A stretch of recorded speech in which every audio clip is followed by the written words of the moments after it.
Hello guys, in today's video I'm going to show you how to check the battery percentage of your JBL Partybox on the Go 2 and your Android device.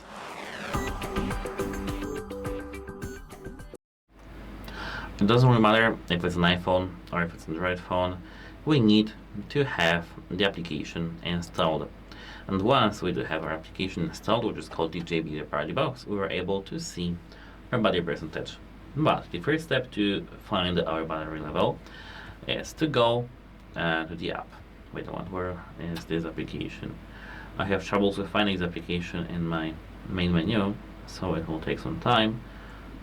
I think it's here. Yes, it's here, JBL Partybox. Now as I can see, here below our name, we do have 51% battery level.